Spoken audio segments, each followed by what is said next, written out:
Hoy nos corresponde avanzar todo lo que corresponde al tema de oficina virtual, ¿sí?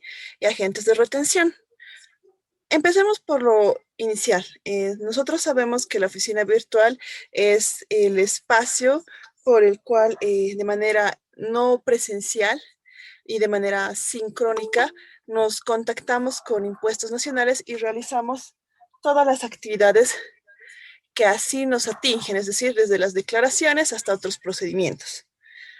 ¿Cómo debemos activar?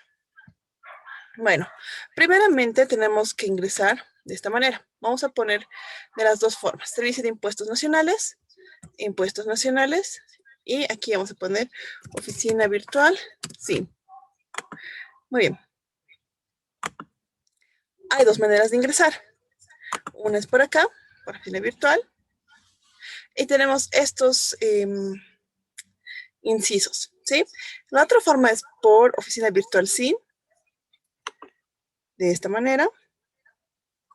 Y vamos a llegar a esta página e ingresar acá, ¿sí? Por cualquiera de los métodos vamos a llegar al a la misma página. Ahora, ¿cuáles son las opciones que tenemos? Hay dos, si quieren, lista de opciones o de herramientas que podemos utilizar, tanto si somos contribuyentes como si somos ciudadanos, ¿sí? Todo lo que nos corresponde a nosotros vamos a hacer los de los contribuyentes. Si nos contribuye y nos alcanza, vamos a ver la parte de servicios al ciudadano. Sin embargo, es poco probable, ¿ya? Pero vamos a intentar en la mayoría de las posibilidades. Empecemos con el primero, el sistema de facturación virtual, que es el enlace mediante el cual nosotros vamos a ingresar a la parte de oficina virtual de la facturación. Vamos a entrar con Minit y vamos a poner así. Ponemos cerrar. Y este es el sistema de facturación virtual, mediante el cual nosotros realizamos desde la dosificación hasta la emisión de una factura. ¿Sí? Ahora, ¿la dosificación a qué se refiere? Bueno, es la autorización o el trámite mediante el cual se genera el número de autorización para la emisión del documento fiscal. ¿Sí? Esto lo vamos a ver más adelante con todo lo que corresponde. Les voy a enseñar desde la emisión de la factura hasta la anulación. ¿Sí? Veremos esto más. Las declaraciones juradas, que como su nombre indica, corresponde a la página donde vamos a realizar las declaraciones correspondientes y obligaciones tributarias por mes. Luego tenemos esta de trámites tributarios y el buzón tributario y el sistema integrado de administración tributaria, que es el tema del SIAD, la autorización de sistemas de facturación en línea y registro de grandes fortunas. Ahora, empecemos con el primer paso. Tenemos que ingresar por primera vez a la página. Vamos a cerrar acá. Cuando se ingresa por primera vez, vamos a verlo acá.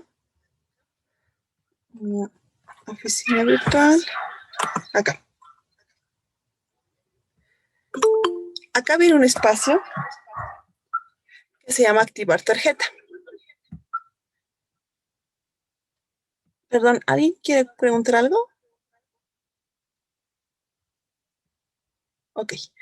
Entonces, cuando ustedes realicen el registro ante impuestos nacionales, que es todavía de manera presencial, ellos les van a otorgar una tarjeta, ¿sí? Se le denominaba tarjeta MASI, ahorita es una tarjeta de contribuyente, donde se va a encontrar su usuario y su PIN. ¿Sí? Ese usuario y su PIN puede ser cambiado al momento del ingreso. ¿sí? ¿Qué nos solicita? Primero, el número de identificación tributaria, el código de la tarjeta, el PIN oculto obtenido en la tarjeta, un usuario alfanumérico de 16 a 12 caracteres, la contraseña, que tiene que ser mínimo de 8 caracteres, una letra minúscula, una letra mayúscula y un número.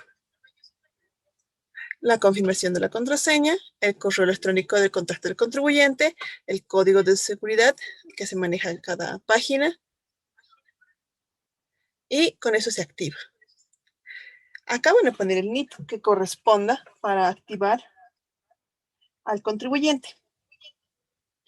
Es decir, que el contribuyente, al momento de que se le dé la tarjeta, también se le va a asignar su NIT. ¿Perdón?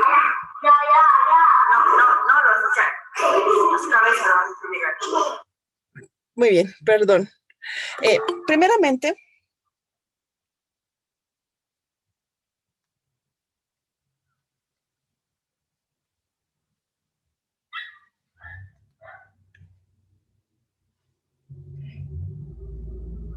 Primeramente, para activar el Meet, o mejor dicho, la oficina virtual, ustedes tienen que poner acá el NIT que se les ha otorgado, el código de la tarjeta, que es un código numérico, o era un código numérico la vez que yo lo saqué, de una tarjeta que tiene similares características que una tarjeta prepago para lo que es la telefonía móvil. El PIN, que también está dentro de la tarjeta, el usuario, que ustedes lo van a asignar, es decir, ustedes van a darse un usuario. Ustedes le van a poner aquel nombre que ustedes correspondan o que crean conveniente o que van a recordar, la contraseña que van a usar, luego la confirmación de la contraseña que se va a usar, el correo electrónico de contacto, es decir, el correo que va a ser habilitado para las notificaciones. Recordemos que desde hace algunos años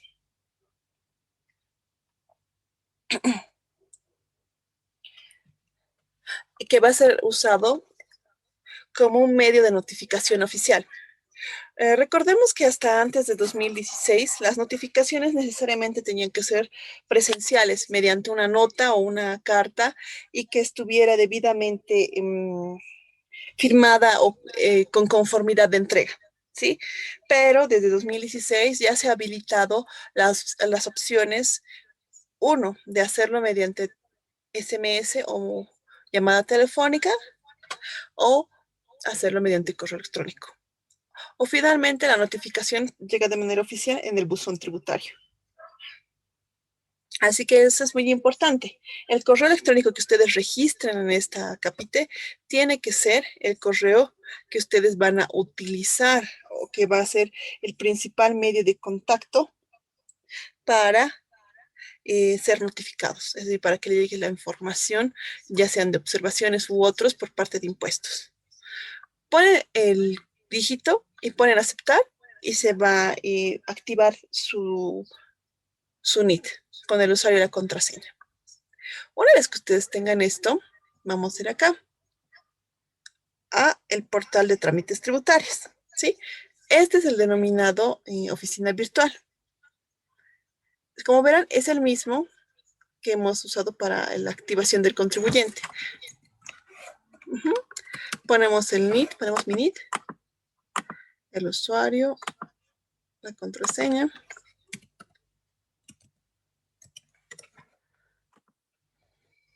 E ingresamos.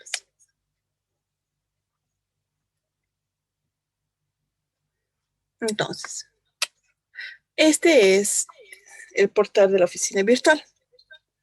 Como ustedes verán, acá hay una identificación de mi usuario, el correo del contribuyente, los usuarios, las contraseñas y el inicio, ¿sí? También hace una identificación de mi persona, qué tipo de categoría yo correspondo y si soy Newton o Newton específico y desde cuándo. Como verán, yo soy Newton normal, aunque esto ya no genera mayor diferencia, ¿no? Como les he explicado. Luego acá nos dan los datos más importantes. la información de la UFB, el valor de la compra y venta del dólar, el salario mínimo nacional, la tasa de interés aplicable, la multa en UFBs y los vencimientos. O si quieren decirlo de alguna manera, eh, los pagos o los formularios a los que yo estoy obligada. Como verán, son estos cuatro. ¿Dónde más verificamos eso? En el paradrón biométrico. Vamos a entrar acá.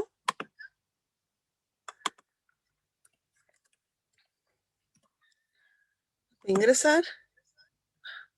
Perdón. A momentos no quiere hacer el ingreso como debería.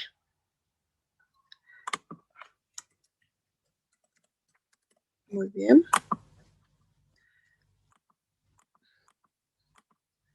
Mil disculpas.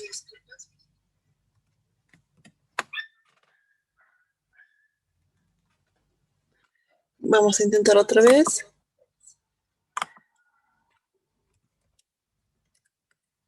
A veces es lo que sucede, que por algún tema del sistema no deja ingresar. Pero vamos a volver a intentar después, para que ustedes vean que también en la certificación electrónica me sale qué tipo de contribuciones estoy obligado a realizar, ¿sí? De todas formas, en su agenda o en su oficina virtual, van a ver los formularios obligados, es decir, aquellos que sí o sí tendrían que presentar. Hay que hacer algunas aclaraciones al respecto. Por ejemplo, el 200, el 400 y el 500 son obligatorios aún a pesar de que no tengamos importe que pagar. Es decir, nosotros declaramos si tenemos o no tenemos ganancia. Es decir, aún si no tenemos nada que pagarle a impuestos nacionales, igual tenemos que declarar el 200, el 400 y el 500. Sin embargo, el 608 es un tanto diferente. ¿En qué sentido? Ahora, bajo la normativa tributaria actual, solamente están obligados a presentar la declaración y realizar la declaración como tal aquellos que tengan un importe por pagar.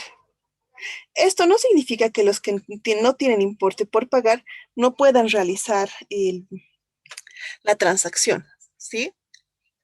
Solamente significa que no están obligados. Es decir, si tú decides como empresa declarar el 608 aún a pesar de que no tienes pago, lo puedes hacer.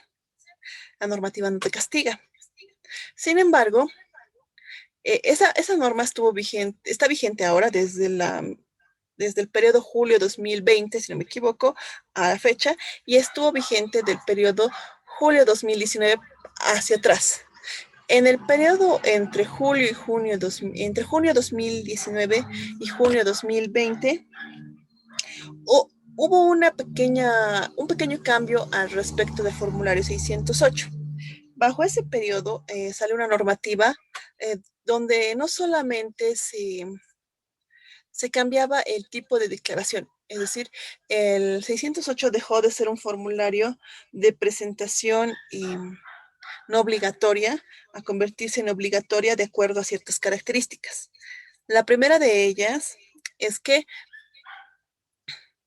para realizar la declaración del pago, teníamos primero que habilitar a nuestros dependientes.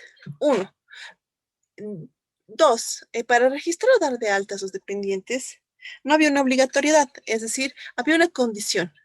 Si nosotros teníamos o si había una persona que superara los 4 salarios mínimos en la institución, que en este caso para el periodo que estamos mencionando, que es de 2019-2020, el salario mínimo era 2.122. Por 4 es 8.488.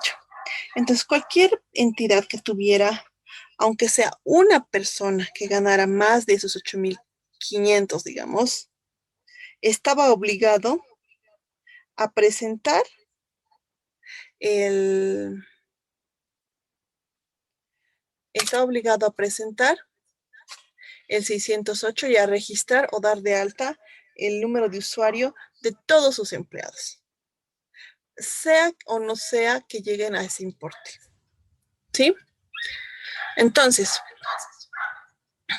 bastaba con que uno solo de ellos ganara más de ese importe para que tuvieran que habilitar y pagar de manera, mejor dicho, de declarar de manera mensual obligatoria el 608. Aquellas entidades que tenían empleados, pero que ninguno llegaba a los 4 salarios mínimos, no tenía esa obligación y no tenía, por lo tanto, que presentar el 608. Okay. ¿Hasta acá tienen alguna consulta?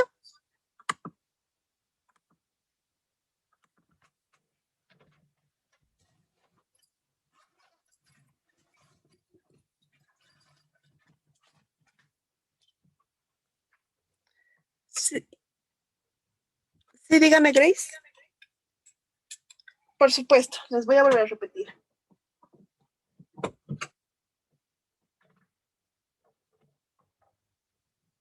No se preocupe.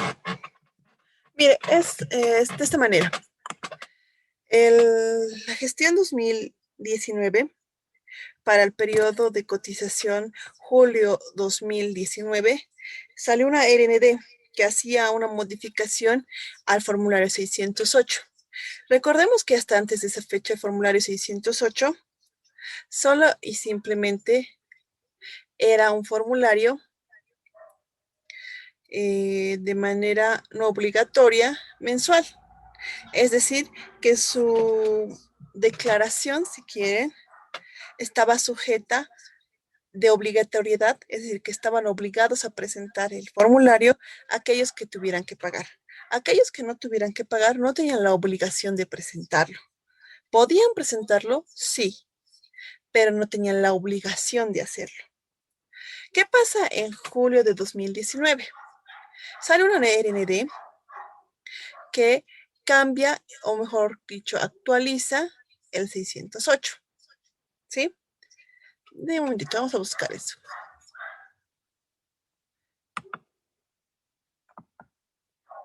Un momentito.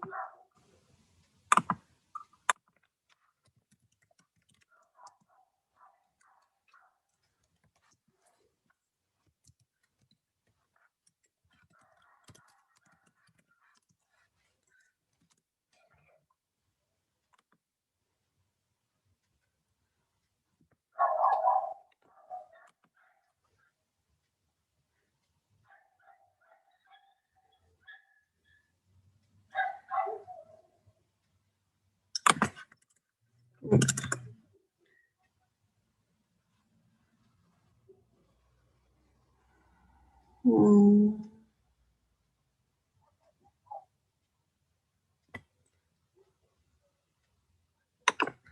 Bien, ya. No, vamos a presentar otra pantalla. Ya. Hubo un cambio en el 608, ¿sí? A 2019, este formulario tenía la obligatoriedad de presentación solo cuando se tuviera que hacer el pago. Es decir, no tenían que presentar el 608 aquellos que no tuvieran que realizar el pago del mismo. Pero para el periodo julio 2019, antes de ese periodo, por supuesto, antes del mes de julio, salió una relación alternativa de directorio, una RND, donde se establecía o se cambiaba, se actualizaba el tipo de formulario, así como la planilla tributaria. El formulario 608 ya era versión número 3 y se actualizó la planilla tributaria para que pudiera brindar más información de acuerdo a lo que requería el 608. El 608 es un formulario de pago del RCIVA. ¿Qué más obligaba a esta normativa nueva de 2019? Bueno, hacía los siguientes cambios. Vamos a verlo acá. Vamos a ir acá. Y vamos a buscar 608.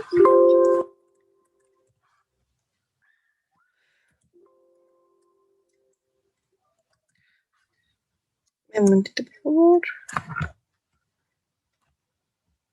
Esto fue en mayo, si no me equivoco. Prórroga.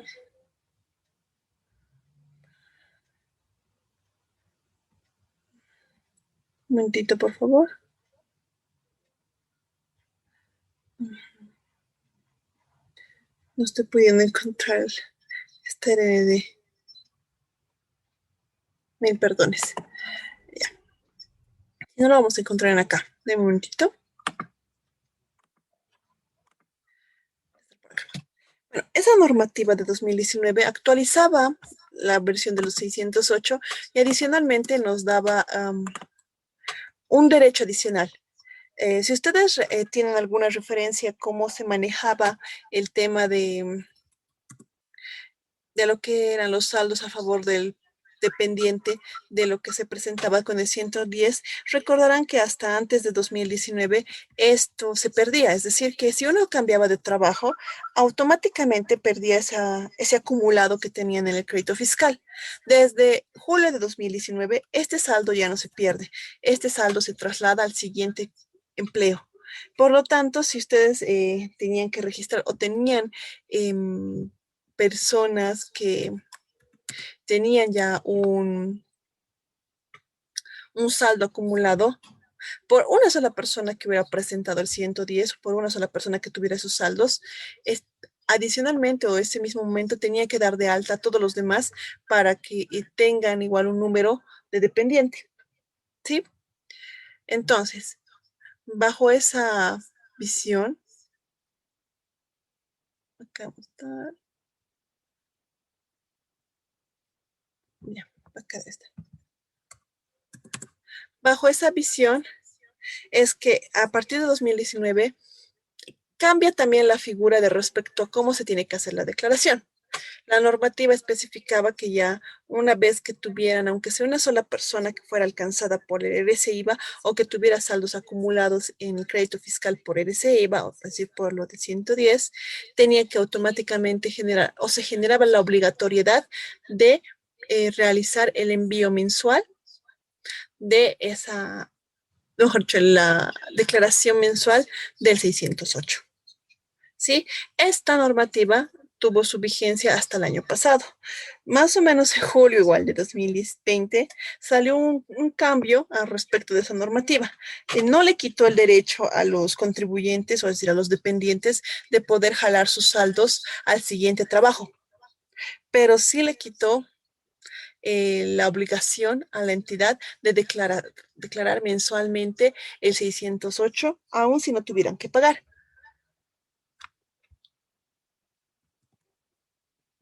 Vamos a buscar acá. Vamos a ver acá. Acá está. Es la RND 1019-009. El objeto es reglamentar el envío de la planilla tributaria versión 1 eh, para la presentación de declaración jurada del régimen complementario al impuesto al valor agregado, RCIVA, de agentes de retención, formulario 608, versión número 3. ¿Sí? Les dan alcance y acá ya habla de los envíos. Ahora, ¿alguien me puede colaborar con la lectura, por favor? Tal vez tú, Alison, podrías leer el artículo 3.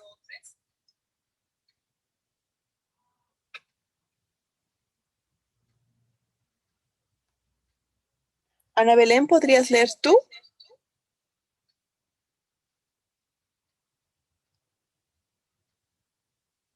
Ana Gabriela Ninahuanca, tal vez.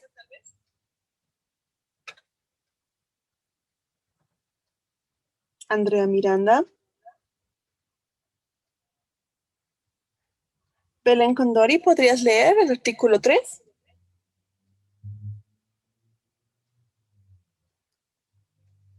Tal vez usted, Edgar Pereira, podría leer el artículo 3, por favor.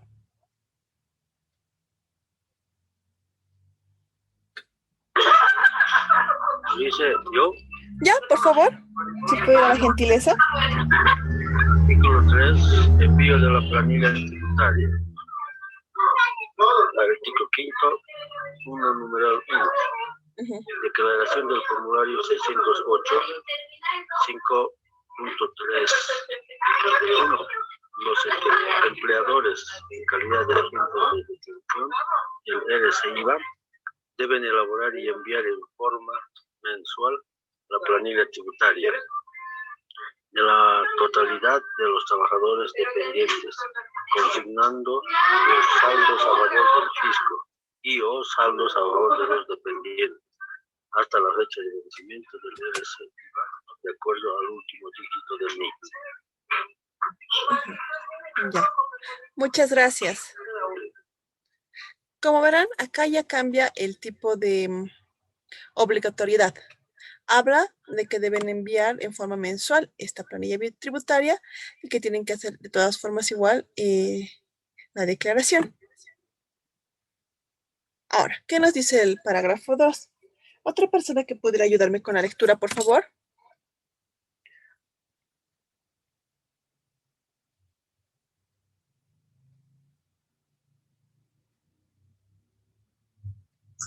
Yo, licenciada, buenas noches. Buenas noches, gracias, María. Los agentes de retención no están obligados a enviar la planilla tributaria. Uno, siempre que en el periodo fiscal a liquidar sus dependientes no hubiesen presentado el formulario 110 y estos tampoco tuvieren saldos a su favor o saldos a favor del fisco. Muy bien, muchas gracias. Acá implica que no está obligado a enviar la planilla tributaria. ¿Bajo qué condiciones? Con las siguientes, que en el periodo a liquidar los dependientes no hubiesen presentado el 110 y además, ¿no? Estos tampoco tuvieran saldos a favor o saldos a favor del fisco. Lo que significa que basta con que un empleado supere los 4 mínimos y no haya presentado 110, se genera un saldo a favor del fisco. O basta que un solo empleado tenga un saldo a favor y ya tiene que ser rellenado. Muy bien. ¿Otra persona que me podría ayudar con el parágrafo 3?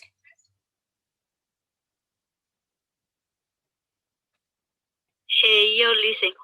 Muy bien, gracias.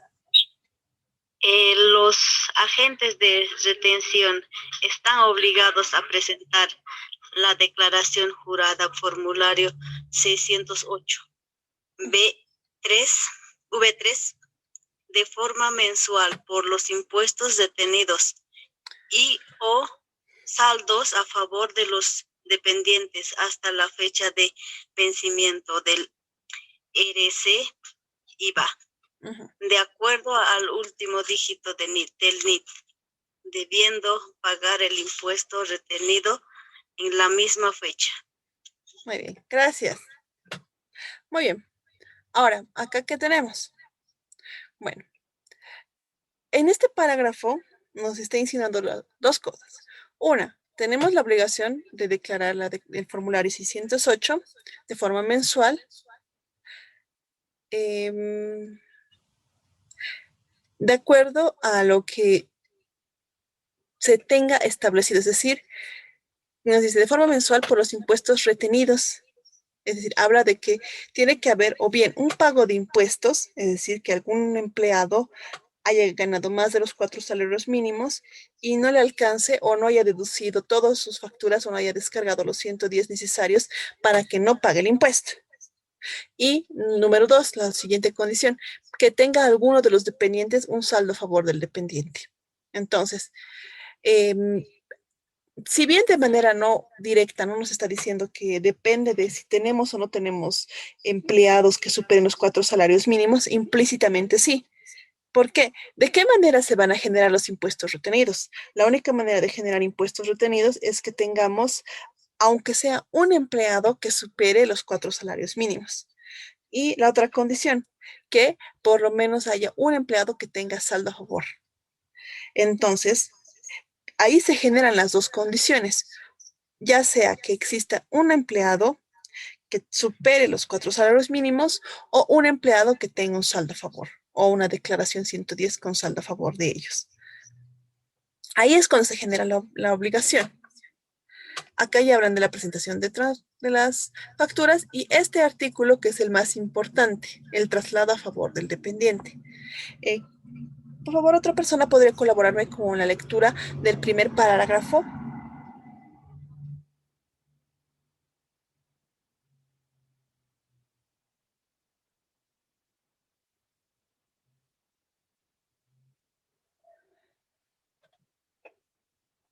Tal vez usted, Simón.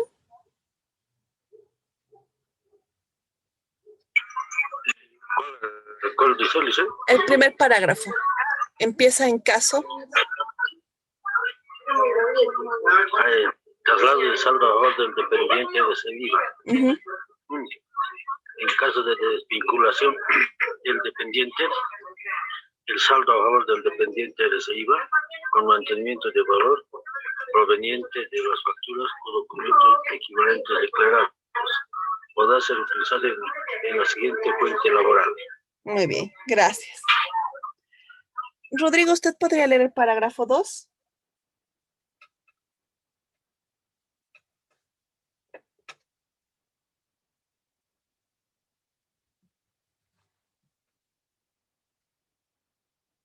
Miriam, ¿me podría volver a ayudar con el parágrafo 2, por favor? Ya, Lice. A efecto de lo dispuesto en el párrafo anterior, en base a la información de la planilla tributaria B y B, ¿no? Declarado por los agentes de retención, el trabajador dependiente obtendrá el certificado de saldo a favor del dependiente, RS-IVA, ingresando a la opción habilitada para el efecto en el portal web del Servicio de Impuestos Nacionales. Muy bien, gracias. Ok, luego continúa lo siguiente. El certificado de saldo a favor del dependiente RS-IVA establecerá el saldo a favor del dependiente RS-IVA, actualizado al último día hábil del mes anterior de su incorporación en la siguiente fuente laboral, de acuerdo establecido al decreto 21.531. ¿Qué más nos dice? El parágrafo 3 nos explica lo siguiente. El saldo consignado en este certificado será registrado por el empleador en la columna saldo a favor del dependiente del periodo anterior de la planilla tributaria en el periodo fiscal a declarar. Los datos contenidos en el saldo en el certificado podrán ser verificados por el empleador ingresando a la opción habilitada para el efecto en el portal web. Entonces, con este artículo se está, si quieren, asegurando o se está manteniendo ese derecho que tenemos. Recordemos que el 110, la presentación de 110 es como un descargo y es como nuestro crédito fiscal, ¿sí? En una entidad, en una empresa, el crédito fiscal sirve para compensar en el caso de los ingresos y las ventas y disminuir el pago a realizar. En el caso de una persona natural, era igual para la deducción, para evitar que se le deduzca o se le reduzca los importes correspondientes por la retención de ese IVA. Claro, para aquellos contribuyentes que ganaban arriba de los 4 salarios mínimos. Por fuera de eso, esta es una opción interesante porque basta con que uno de sus empleados o uno de sus compañeros de trabajo decida realizar la declaración de su formulario 110 para que se genere la obligatoriedad de generar, ¿sí? Entonces, bajo esta lógica, se crea un código de dependiente, ¿sí? El artículo 8 lo define. El empleador y o agente de retención generará el código de dependiente RS-IVA. Es decir, que necesariamente cuando una persona, ya sea que por el importe de su haber básico o su total ganado supera los 4 salarios mínimos, o en su defecto porque haya hecho la presentación del saldo de ERC-IVA, tiene que generarse para todos sus empleados el código de dependiente ERC-IVA. Dice, ¿no? Para asignación a cada trabajador.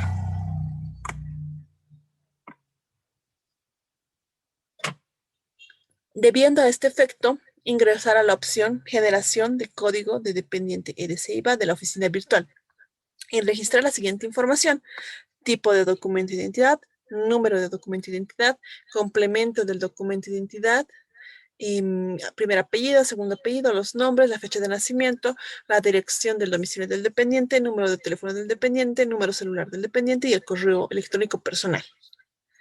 Este código generado y asignado por el empleador a cada dependiente deberá ser registrado en la planilla tributaria.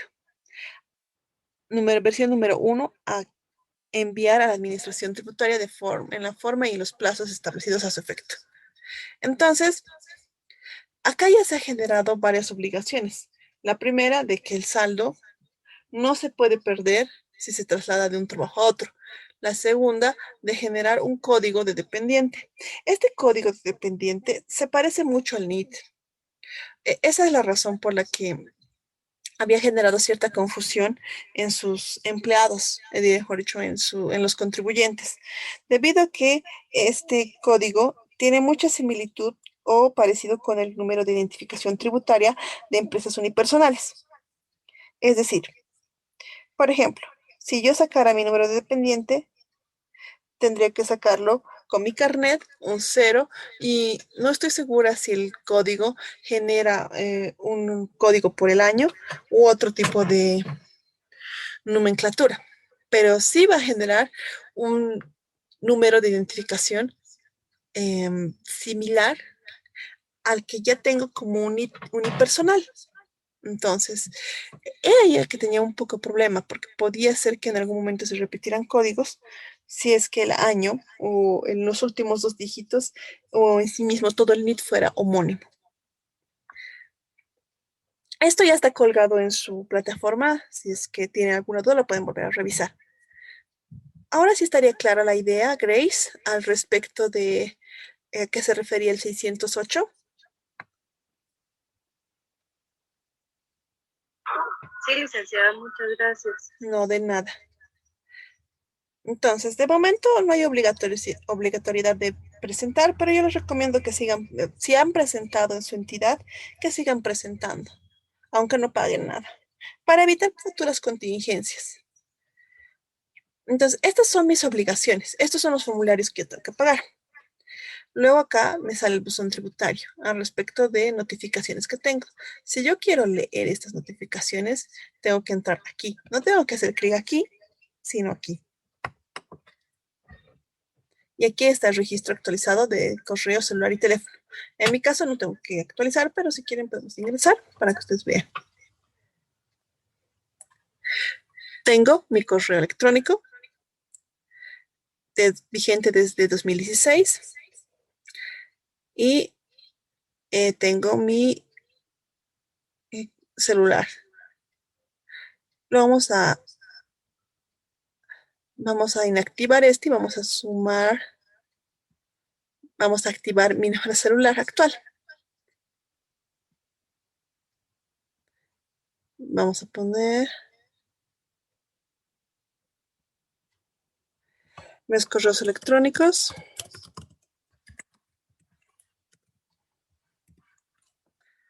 gmail.com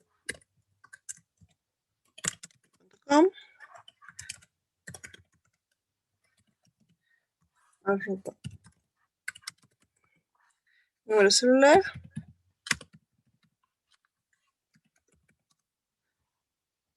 Un teléfono fijo también puedo poner.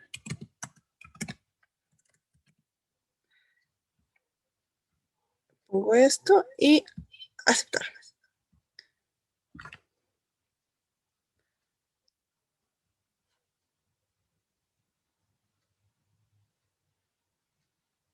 Y aquí nos dice, el primer correo y el segundo correo ya están activados, así que esos no se van a actualizar, pero el celular sí fue registrado adecuadamente o correctamente, así como el teléfono.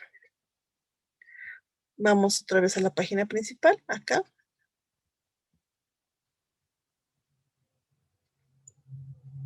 Esperamos un momento.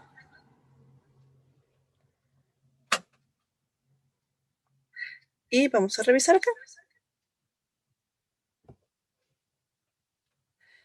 Verán que aquí están los últimos 2 datos que he ingresado.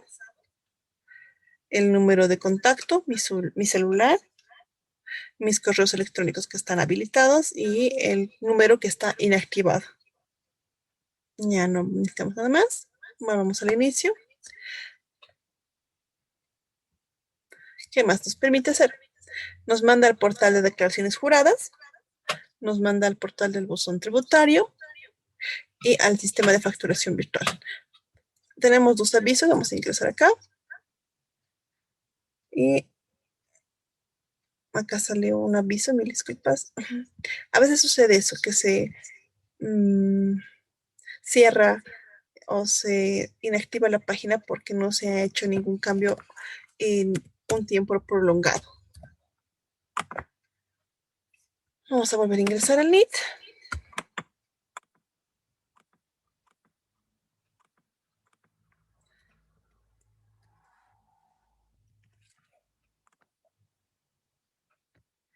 Vamos acá.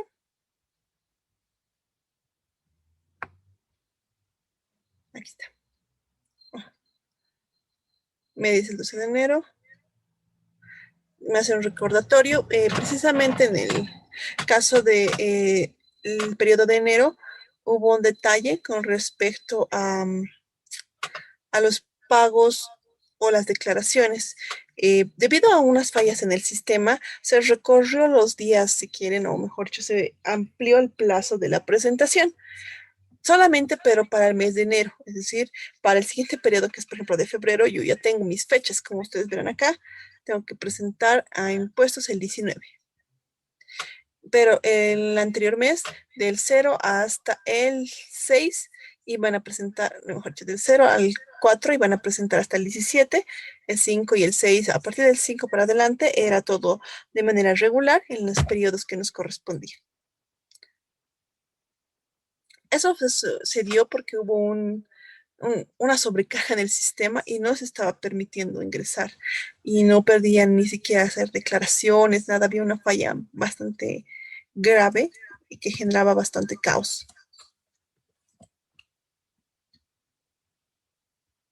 Y esta, que es un recordatorio de mis declaraciones del mes de diciembre, que eran hasta las fechas correspondientes, como siempre. Un recordatorio. Como verán en el buzón, llegan cierta información, no solamente notificaciones, sino también avisos. Por ejemplo, yo no tengo nada en mi bandeja de notificaciones, no tengo trámites, nada, de momento, ¿no? Pero sí tengo varios avisos, ¿no? Desde el 2016.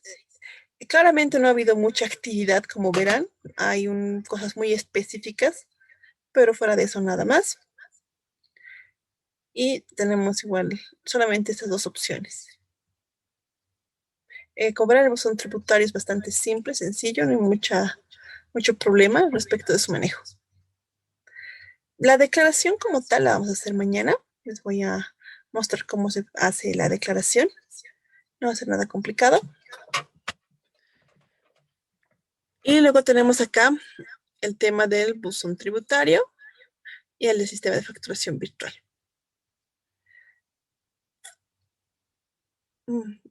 Esto sería con respecto a los aspectos básicos, ¿no?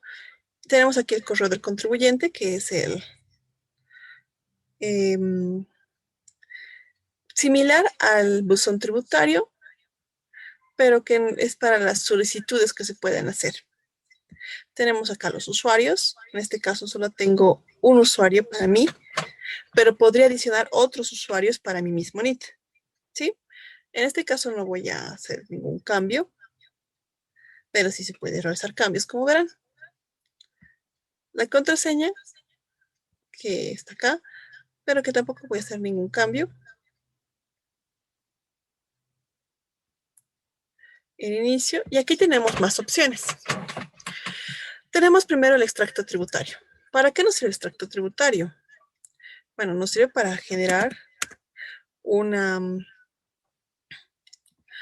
relación de todos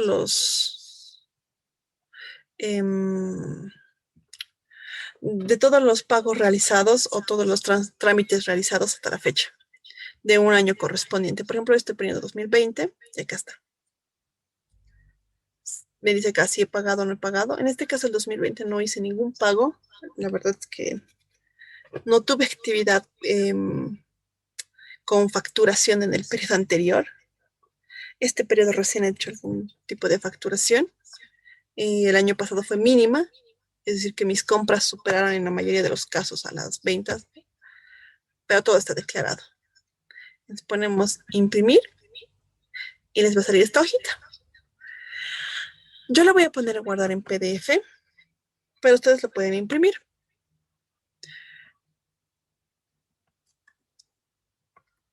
Vamos a guardarlo en esta parte. Como les decía, esa opción, por ejemplo, de imprimir en PDF, les sale.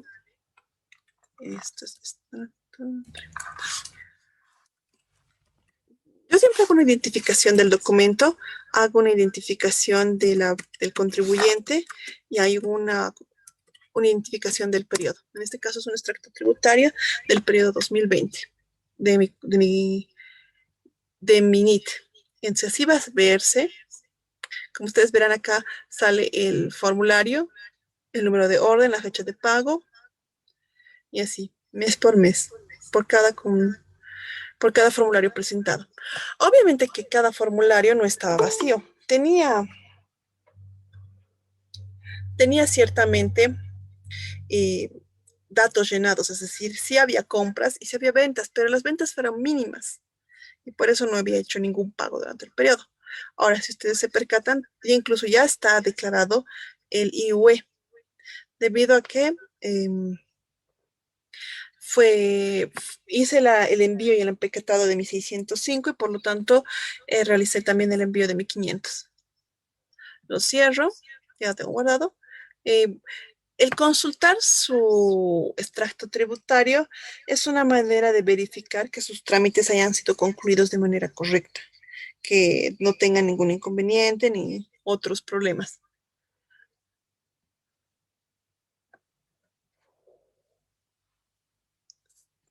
Luego tenemos esta parte, que es al respecto de las deudas tributarias.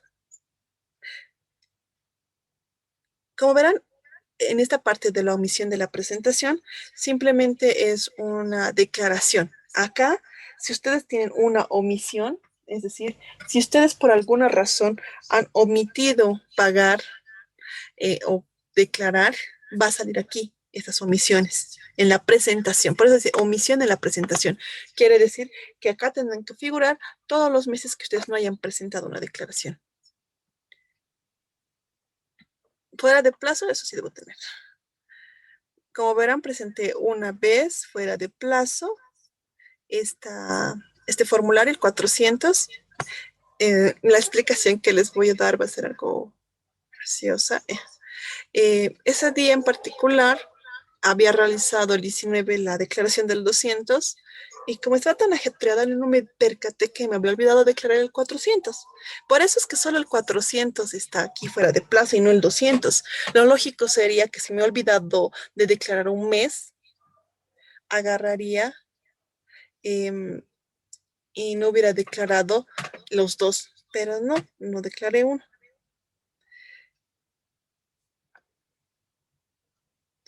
Pueden poner imprimir,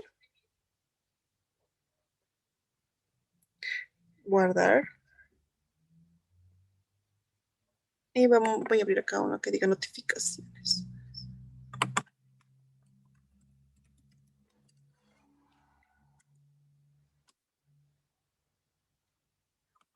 Perfecto. Y eso es como una notificación, digámoslo así. Luego tenemos pagos en defecto. En este caso, no tengo declaraciones juradas con pago en defecto. Es decir, que no hay dentro del sistema algún formulario declarado, pero no pagado. A eso se refiere. Que se ha realizado la declaración, no ha sido fuera de plazo, no ha sido nada de eso, ha sido en su momento, pero por alguna razón no haya sido pagado. En este caso sí ha sido pagado. Luego tenemos Newton de facturación. En este caso ya no se puede acceder a este. Vamos a volver a intentar. Acá está. Y esto es para el tema del nuevo sistema de facturación, en el tema de lo que es el sistema de facturación computarizada. En este caso, no es, yo no puedo entrar porque no he habilitado el tema del sistema de facturación virtual. ¿A qué voy con esto? Sí puedo entrar a la página, pero yo no puedo realizar ningún tipo de operación porque yo no he declarado como parte de mi sistema de facturación el facturación computarizada. Yo estoy registrada en el sistema de facturación por oficina virtual. Recordemos que ahora existen desde el 2016 si quieren, un paso o un movimiento hacia generar un sistema de facturación virtual o computarizada, ¿sí? Es decir, que la idea es que de acá a unos años, la idea de la normativa en sí misma era de que en un plazo no mayor a 5 años, ya no existieran las facturas manuales, sino que todas fueran o electrónicas o virtuales o computarizadas en su defecto. Sin embargo,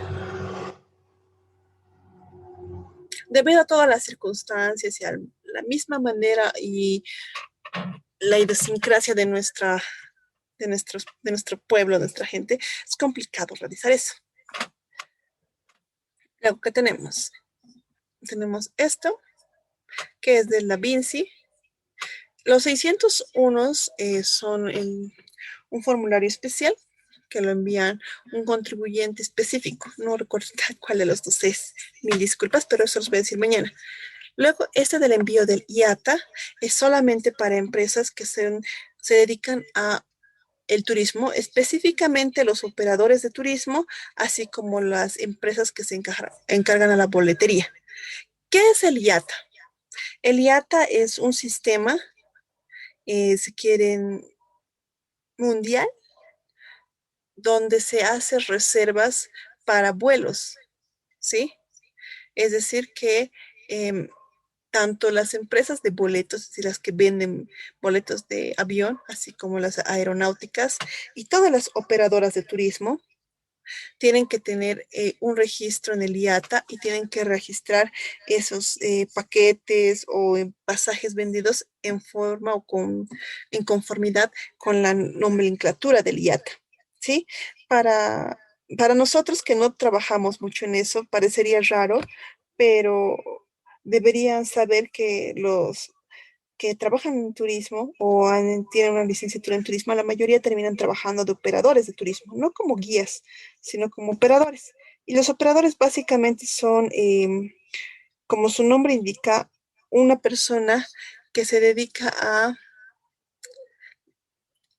planificar, si quieren, pero todo lo hacen desde el sistema IATA, ¿sí?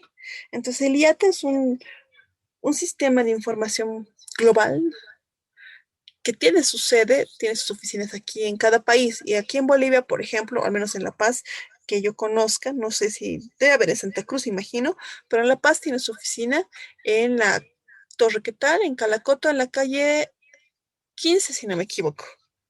Entonces ahí en el piso número 4 o 3 está las oficinas de IATA. Y ellos son los que dan eso. Em, definamos quiénes son los que manejan, ¿no? Primero, las empresas de aviación, las boleteras, es decir, las que se llaman a sí mismas agencias de turismo. Hay una distinción dentro de ese rubro que diferencia a la que es una boletera, así le denominan, que es una agencia de turismo, y otra muy diferente, una operadora. La agencia de turismo simplemente hace, en coordinación con la empresa principal, las transacciones y compras de vuelos a nivel local. Mientras que una operadora de turismo tiene una red global más grande, es decir, genera compra de itinerarios y compra de boletos aéreos, no solamente de los usuarios nacionales, sino también de usuarios extranjeros que se contacten con ellos para poder hacer la adquisición de algún tipo de paquete turístico dentro de nuestro país. Entonces, la boletera es algo un poco más, si quieren, local, mientras que la operadora de turismo es un poco ya más extensiva, más grande. Las más grandes en nuestro país, por ejemplo, son Macri Turismo, Balas Tours, si no me equivoco, y hay una más que me estoy olvidando, Tropical Tours, y una que se denominaba, déjeme recordar,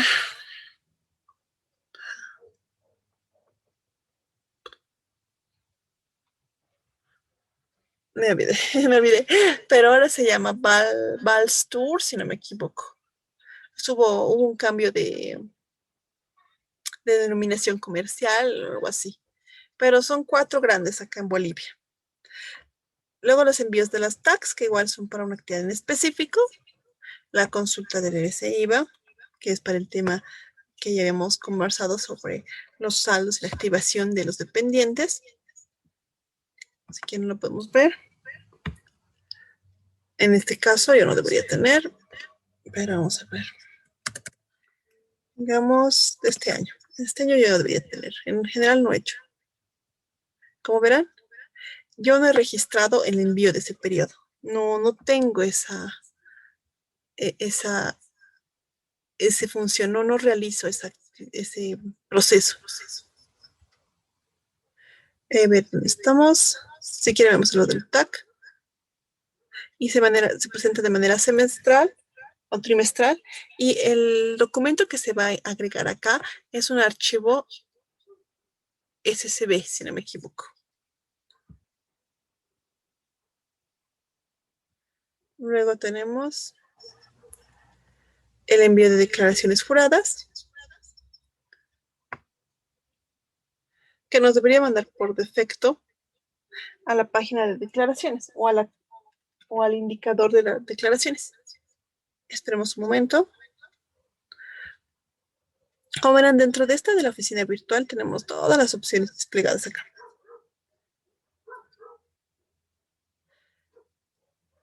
Esta de información clínicas es por el tema de... Un momentito, vamos a revisar esto. Déjeme recordar. De los pacientes. De la misma forma que el impuestos le pide a las hoteleras que les den la información, les den la información por el tema de hospedajes, porque esa información igual se envía de manera trimestral, igual les piden a las clínicas que hagan ese mismo tipo de envío de información. El consulta del IATA, como ya les he explicado, es una consulta de las operaciones del tipo de turismo que se realiza dentro del país. Envío de las regalías mineras. Recordemos que para la actividad minera, el tipo de impuestos y los gravámenes que existen no son los mismos que para una empresa común. Aparte de pagar el 500, pagar los otros impuestos a los que está obligado, adicionalmente tiene que hacer el pago de las regalías mineras. Acá se graba, si quieren, el libro de compras y ventas en relación a la regalía minera bajo los parámetros de formulario DEC con el que se forma en el facilito. y se le envía. Recordemos que la regalía minera se paga en un formulario en el acápite de declaraciones juradas. El envío de información de bancarización que se realiza mediante el módulo Da Vinci, y aquí simplemente se va a generar o se va a seleccionar el archivo DEC que se genere del Da Vinci.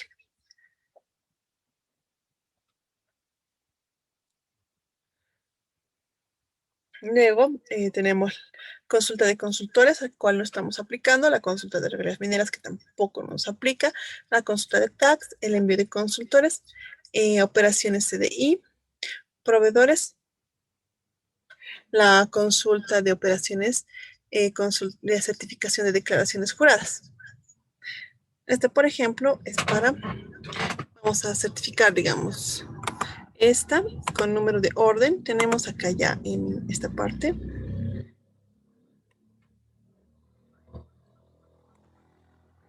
Un momentito, por favor. Vamos a ir acá.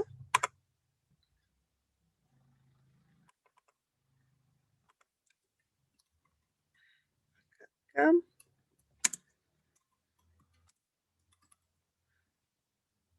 Esto tributario. Vamos a sacar la certificación de este, por ejemplo. Vamos a copiar eso acá. Esto es del mes de enero del año 2020.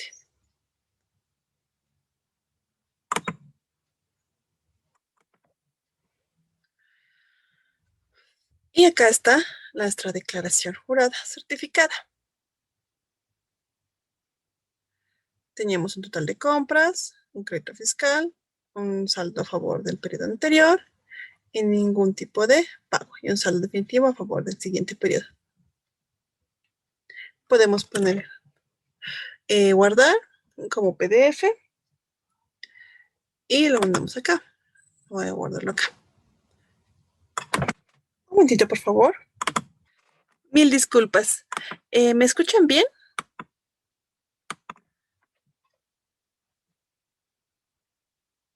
Un momentito, por favor.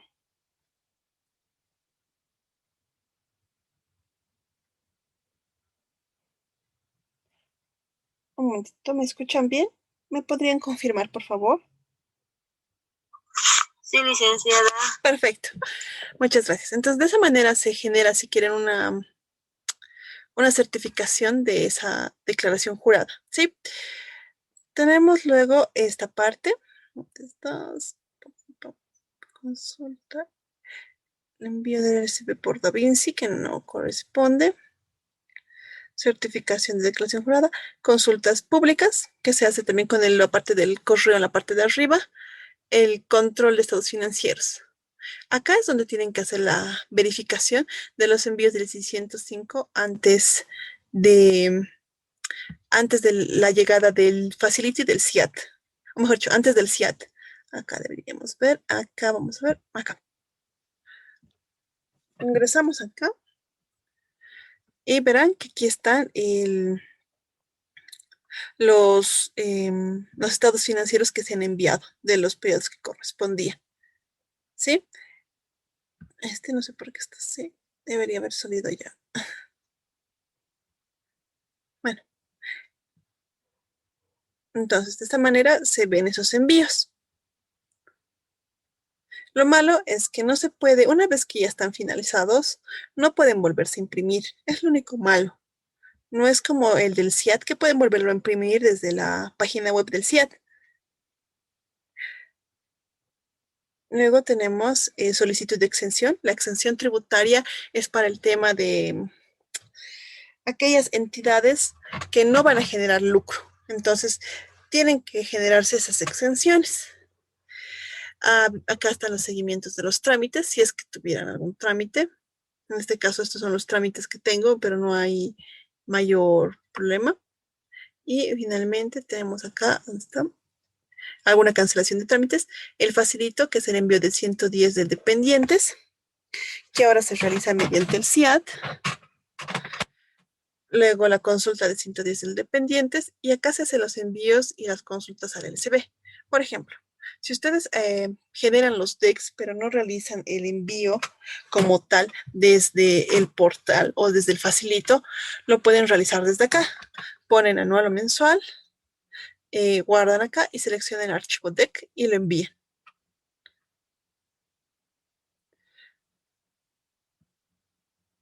Vamos a cerrar.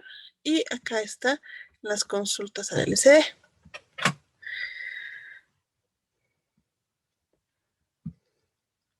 Periodicidad, vamos a ver, no hay anual, sino mensual. Vamos a decir de diciembre de 2020. Buscar.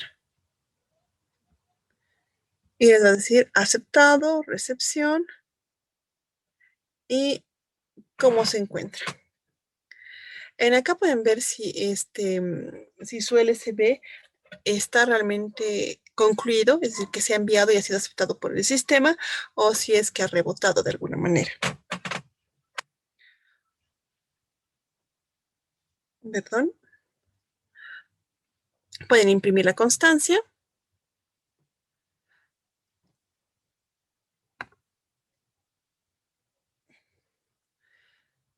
Que es la declaración, si quieren, como la habíamos sacado en PDF en el momento que hemos hecho el envío. ¿Sí? Y pueden, si quieren, copiarla y guardarla de esa manera.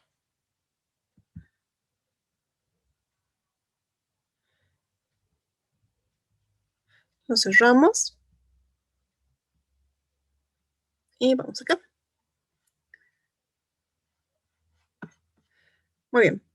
Tenemos la acción de repetición en el caso de que tengamos,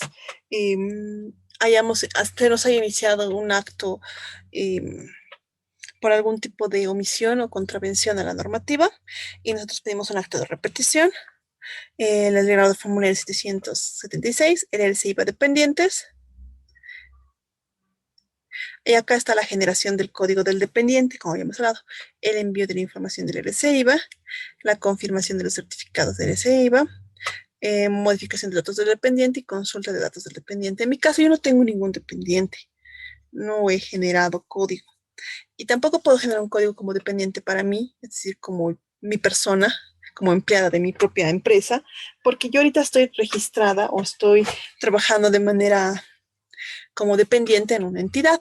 Entonces, por lo tanto, no podría generar, pero sí está acá la opción para hacerlo. Y finalmente están los procesos de fiscalización. En este caso, no tengo ningún proceso de fiscalización de momento. La fiscalización solo puede ocurrir o por denuncia o por algún tipo de incumplimiento que amerite hacer la fiscalización de los documentos. Entonces, ese sería lo que es básicamente el manejo de la oficina virtual, entre sus partes más importantes.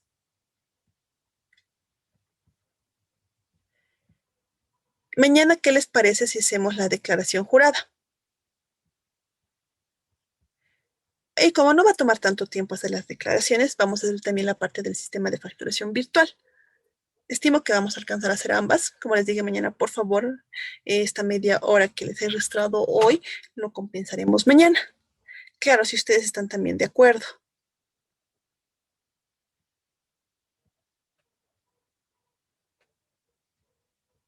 Muy bien, muchas gracias.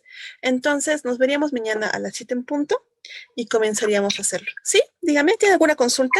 Sí, Luisa, buenas noches. Me va a disculpar. No, dígame. Para quedarme con la duda, ¿me podría explicar un poquito sobre qué es Newton y Newton específico, por favor? Bueno, era un tipo de clasificación que se tenía, ¿sí? El Newton hacía declaraciones en el tema de envío de información, es decir, como el LCB, es decir, el libro de compras y ventas, de manera anual, en el caso del Newton específico. Y el Newton normal hacía la declaración de manera mensual. Sin embargo, ha habido una modificación con una RND en este año, no, a diciembre del año pasado, que En términos generales, decía que los contribuyentes Newton específico que realizaran actividad de alquiler o fueran profesionales independientes tenían que realizar ya las declaraciones del libro de compras y ventas de manera mensual, como un Newton normal. Sin embargo, al hacer la prueba y ver si estaban habilitados todos los Newton ya específicos para el envío de LCBs, me he percatado de que todos los Newton están ya obligados, no importa si eres específico o normal, a enviar. Ciertamente aún existe de aquí la denominación en los contribuyentes que así lo corresponden como Newton específico, pero la naturaleza de ese proceso no ha cambiado, o mejor dicho, ya se ha alineado con el resto de los Newton. Entonces ya no hay una diferencia sustancial. Antes sí, porque el Newton específico presentaba de manera anual el libro de compras y ventas, y mientras que el Newton normal mes a mes. Ahora ambos presentan de manera mensual. ¿Estaría claro con eso, Elizabeth? Sí, licenciada, muchas gracias. No, no se preocupe. Muchas gracias a usted por la pregunta. Muy bien, entonces, ¿hay alguna consulta tal vez más adicional que quieran antes de despedirnos?